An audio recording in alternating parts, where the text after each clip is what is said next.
Good morning, everyone. Today we begin the Psukim of Bitachon. These are the verses that we will find throughout Tanakh that speak about the idea of being Beiteach, of trusting and relying in HaKadosh Baruch Hu.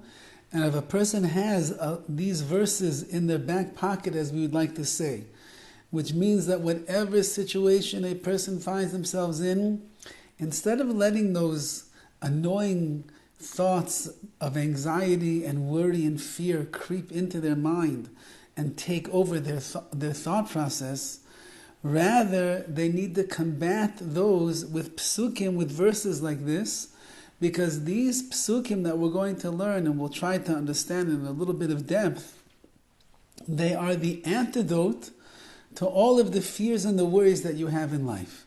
Again, we're not talking about if somebody unfortunately has serious psychological challenges that they are going through, where they're required to be on medication for their anxiety or for their depression or the like. We're not talking about that. Please don't stop taking your medication just because you're learning these psukim over here. But even those that have to be on medication to help themselves get through the day and to be in a happier mood and to be uplifted in their spirits and to remove the gnawing anxiety that's inside of them. So these verses will be mechazik, they will strengthen your thought process in order that you'll think about good and positive things that can give strength and fortitude to your emunah and to your bitachon. And then certainly someone that is not on medication or anything to be able to get them through the day, but rather like the average person in the world today who's so inundated by all of the messages that are flying in our faces all of the time, whether it's the billboards, whether it's the people that we see and come in contact with on the streets, whether it's all of the messages and the videos and the memes and everything that's coming through our telephones on a regular basis, where people are pushing their agendas and people are trying to make us believe things that are really not the truth, and yet we fall into the trap, and it creates an apprehensiveness and an intensity and a lachatz, a frustration that a person is going to have in this world. So we need something that's going to keep us above all of that. What do we have? The Torah. The Torah itself is the answer, it's the antidote to all of the chaos that's in the world, to all of the upheaval that we see going on around us. And these psukim of Bitachon, the verses that we're going to learn over here, if we could drive them into our hearts and our minds and our souls, and we can think about them. Maybe you'll have to keep a list in your pocket, so in any given situation, when you feel the heart rate surging and you feel the butterflies in your stomach churning and you realize you're getting nervous about something right now because you feel that it's out of your control, you read a pasuk, you'll think about what it means, and you'll have menuchas hanefesh. So let's start with the first verse over here. Again, these are the list of psukim that were compiled by Rav Zundel of Salant.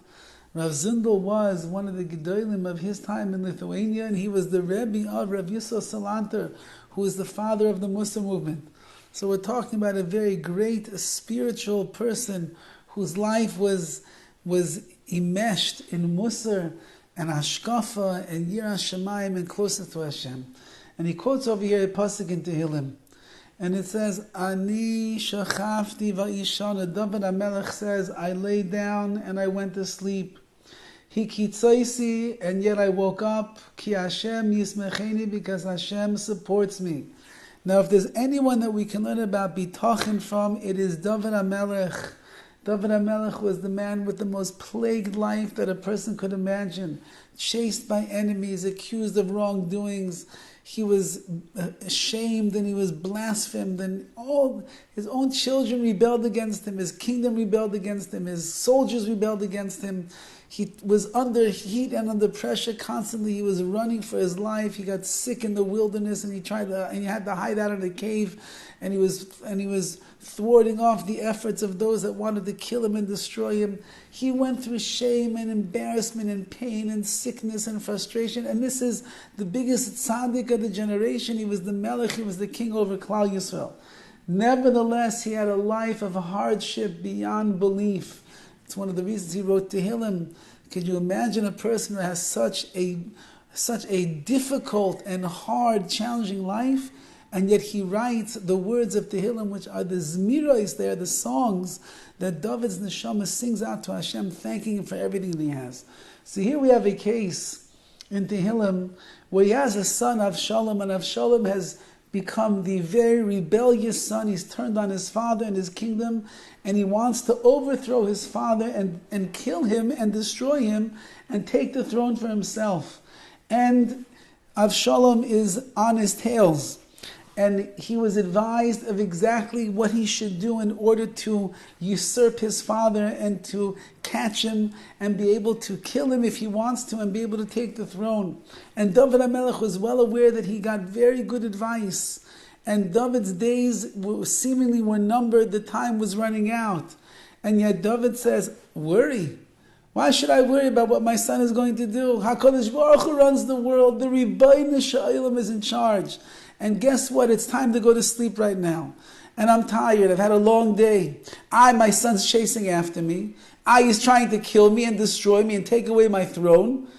But it's nighttime and I need a good night's sleep so I can have koyach, I'll have strength for the morning to come. Ani shechavti v'ishana, I laid down and I went to sleep. He didn't have to count sheep. He didn't have to take melatonin. He didn't have to take any sleeping pills. Dovid HaMelech went to rest that night with Bitachon in his mind and in his heart and on his lips. He said, Krish Malamita. He said, HaKadosh Baruch Hu, you protect me and guard me. You could thwart the plans of any enemy that I have. And he laid down and he went to sleep. Yekitzaisi, when I woke up, he wakes up in the morning and lo and behold, his son didn't kill him. The army wasn't destroyed. He wasn't shamed. He wasn't blasphemed. Avshalom was far away at this point. Things did not work out. HaKadosh Baruch Hu took care of everything. Ki Hashem yismecheni, because I know HaKadosh Baruch Hu, you are the one that supports me. And since that I live in that world of Amun and Bitachon with you, Rabbi Nisham, I know that you are supporting me. Enemies, I don't have anything to worry about. People that want to get me, I'm not concerned. I trust in you with a whole heart. And that allows me to sleep at night peacefully, calmly, with tranquility, with my eyes closed, my heart rate beating gently and calmly and peacefully. My dreams are in the Shemaim, in the heavens, with happy thoughts and goodness, and I wake up in the morning revived. You know, sometimes you go to bed in a bad mood, you wake up, you're still in the bad mood. You go to bed at night, you're anxious, you're worried, you wake up in the morning, you're anxious and worried from the moment that you wake up. Dovid HaMelech said, with everything going on, I go to sleep, I'm calm, I'm peaceful. When I wake up in the morning, Ki Hashem yismacheni, HaKadosh Baruch Hu, you support me. I'm menuchas hanefesh, peace of mind. I'm ready to go and tackle a new day.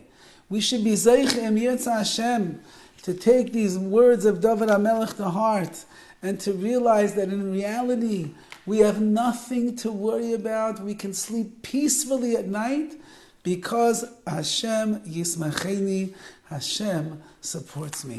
Have a wonderful day.